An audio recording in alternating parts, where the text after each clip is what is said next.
Hey guys, this is 2019 and the first episode of Gamification Skolan. It's a special episode where we talk to gamification podcast host Rob Alvarez, more known as Professor Game. And we also do a bit of summing up of 2018 and the gamification year that passed us by. Let's go.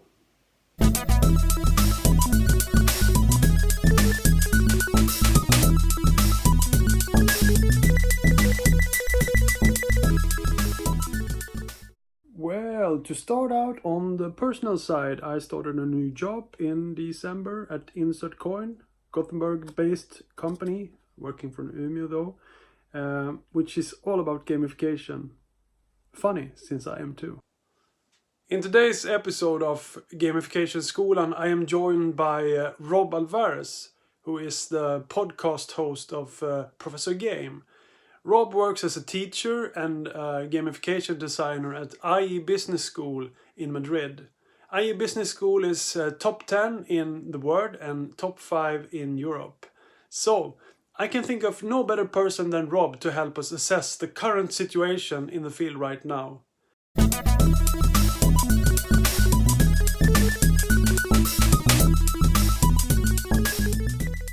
Welcome to Gamification School, Rob. How are you? Sorry to bother you in the midst of your holidays. It's always fun to do these things, even in holidays. I mean, I don't. It's not a load for me. I'm actually even grading students right now, so I'm not really 100% on holidays anyway. So happy to be with you. Oh, I'm glad to have you again. But the roles have switched this time. So to start off, we are more than 60 episodes into Professor Game. That is kind of impressive considering you started like November last year or something. Yes, so indeed. More than one a week.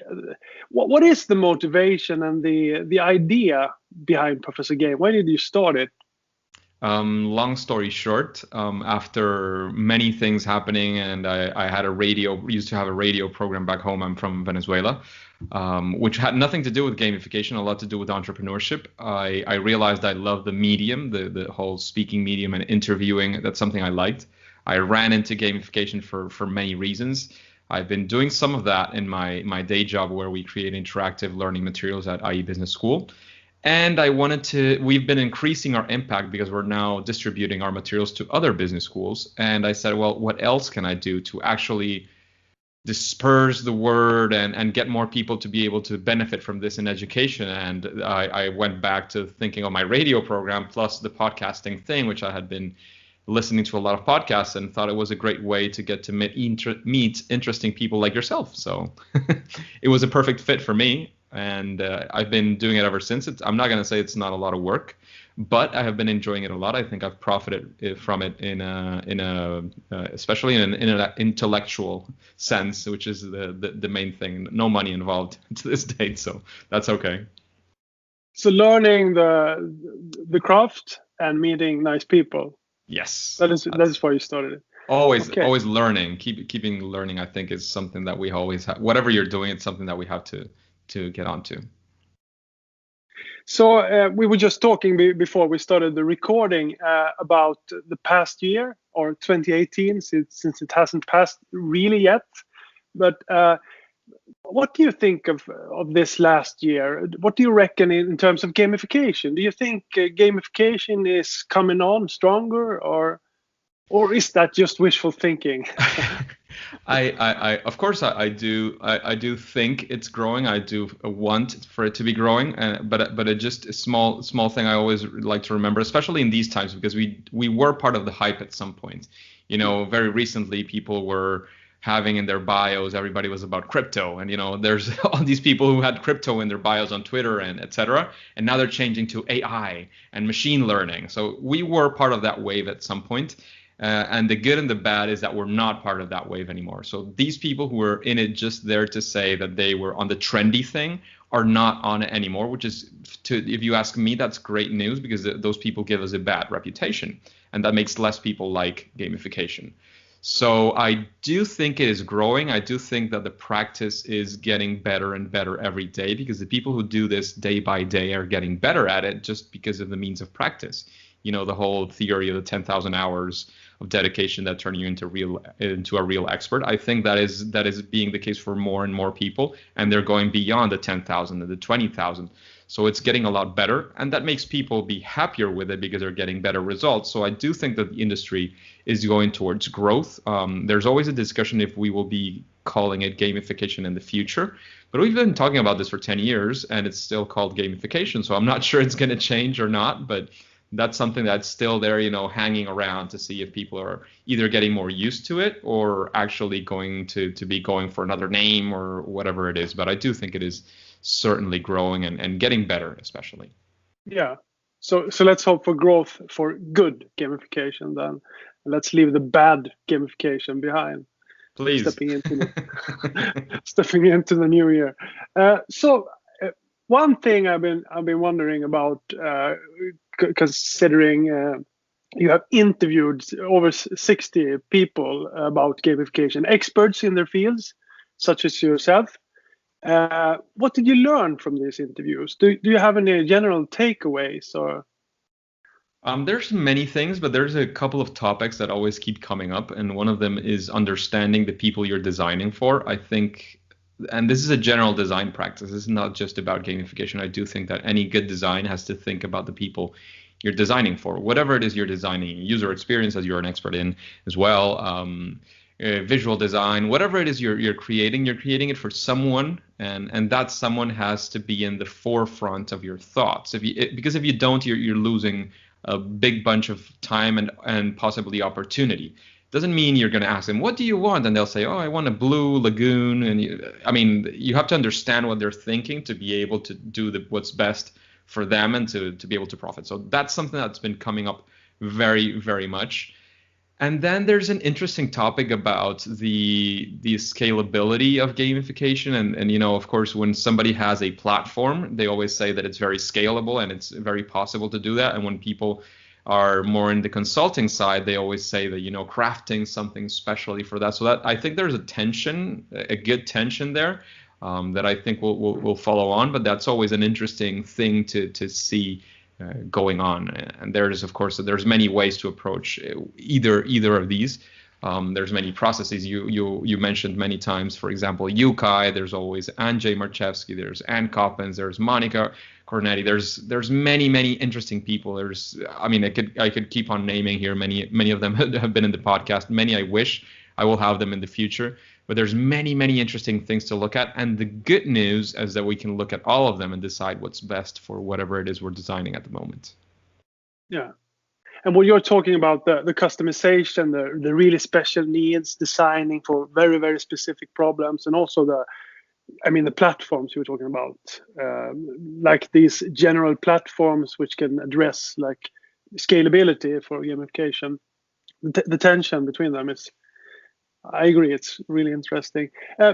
Talking of which, what are there any specific areas or fields you predict that will use gamification in a wider sense?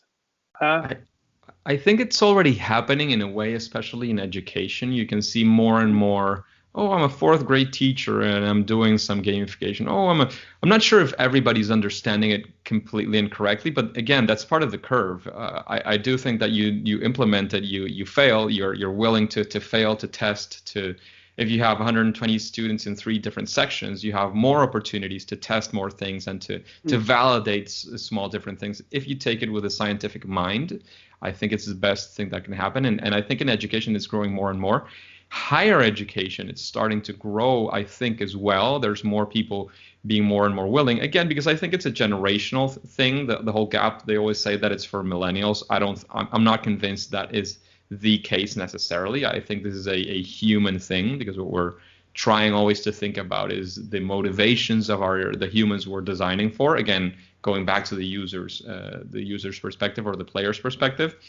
And again, you test, you try, you see if this works. If it doesn't, you roll back and try something else, or just take it away. I think that scientific mindset can help a lot the education. And the more we experiment with it, the better it gets. I think the more widespread it will be, for example, in education and many other fields. I mean, every field is benefiting in one way or another of gamification. I don't see any specific, like, something that is going to explode. I would really like to be able to incorporate things like, again, the whole trends like AI, and I don't know if crypto, I'm not sure if that makes sense for gamification, but all these trends, I think that many times they can bring useful things to what we're doing, especially the bots and the AI. I do think that there's an opportunity there for things to maybe go a bit faster in some senses without having a platform. Again, with that tension that you have there of doing something that works for everybody and the whole design,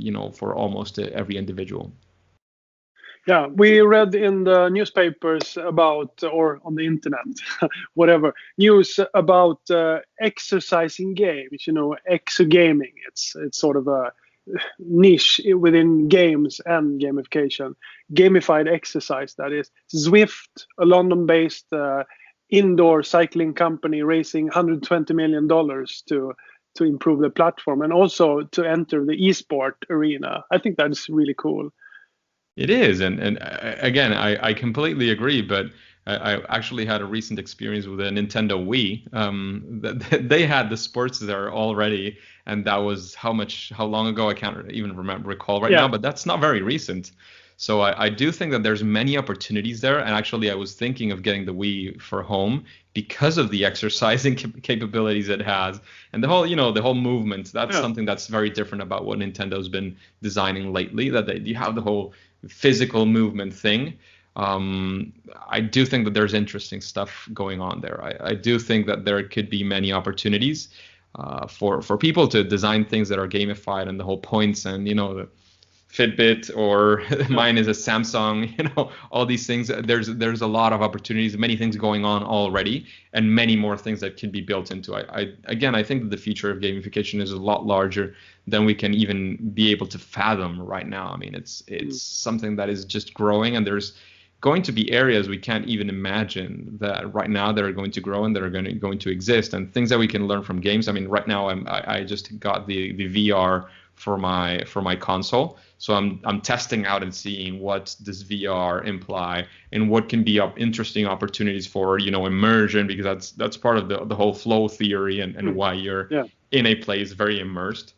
We actually created a marketing material for people to get into the store and change how the chairs look and what you're selling and the colors of the things, so you get that whole the McDonald's theory of you have these things and you want people to leave quickly. Well, here maybe it's a different thing, but whatever it is you're designing for, if you immerse yourself in the VR, it's not the same as thinking about and writing the theory. So there might be interesting areas of opportunities here with these kinds of things, and that's something that I'm keen on testing out as much as I can with my new gaming opportunities. Nice. Do you have any recommendations or any advices for, companies or organizations starting out, trying to find their take on gamification? What is your advice to them? The first thing I would say is, unless you're like hiring somebody who has already been at this for a while, I would say go to somebody who has been at it for a while, and even if a third party, to see how it goes and see if it works for you. What do you want? What do you expect? Get some of that learning, like incorporate it into you. Maybe even have somebody who's already in the company who's working with them. Get to learn a lot. Get to read some books. Listen to podcasts. Take a look at the YouTube channels. There's many books. There's many experts. There's interesting blogs. There's a lot of information out there that you can gather. I would always say try to get at least somebody to get into it and see all the things. Of course, assume that you know nothing, because all of us, we still know nothing, and go at it with an experimentation idea. The whole experiments. Of course, sometimes you say, well, I can't invest a billion and see if that. Well, don't invest a billion. Maybe invest $10,000 and see in a small initiative, see what happens, see how it works. What's your public's response? The same way you do with marketing. I mean, there's experiments with marketing in general. You can do exactly the same thing with gamification and see how it works. in where you want it to work. It could be employee engagement, it could be marketing, it could be even the production. There's many things that can be working for your company. So test it out, check it out, and see if it can work for you. But first thing is, what is the problem you want solved by gamification? Always ask that question. Yeah. And that was the other thing I didn't say in the trends that I saw, but it's completely on the spot. Everybody is very focused on the why you're doing this. What do you want to achieve? Be able to measure it. All of these things are super important. Yeah. So find your problem, your why. Talk to some others who tried it, or someone who does it for a platform, or some ready quick solution to try on. Start prototyping, start small. That is your advice, right? Yes. And if you can afford it, maybe startups, you can say it's a very small company and maybe somebody cannot be like full-time onto that, but have somebody who is like the person who connects between you and the company who's doing the gamification for you. So that person knows a bit more. I mean, there's always a thing that you should find somebody you trust, a company you trust for whatever reason. But there's never there can be too much trust. There can be such a thing. So maybe you want to have somebody who's also into it, looking at it, not to disprove whatever the others are saying, but to also gather some of that intel for your own company. Maybe in the future do it yourselves. Maybe it's not worth it. Maybe it's worth it to pay somebody else to do that job and you dedicate your energies into what you're doing. But again, it's always good to have somebody who's there and is understanding what's going on. It's just like when you make an MBA, you're not going to be maybe a marketing expert or finance expert or operations expert, but you can talk to somebody who's an expert in that, is doing something, and maybe at least understand what's the vision he's having behind that and say, okay, that makes sense. Or whoa, wait a second, you're not considering this other thing of my company. And that's where it gets very interesting, because of course nobody's going to know more of the company than those in the company, and probably you're not going to know more of gamification than the people you're hiring. So getting those two things together again in that creative tension is always very useful. Wow, that was some great educated advices from you, Rob. To finish off, thanks. I'm really impressed by your answers. The last question is for you personally, and also from a wider perspective.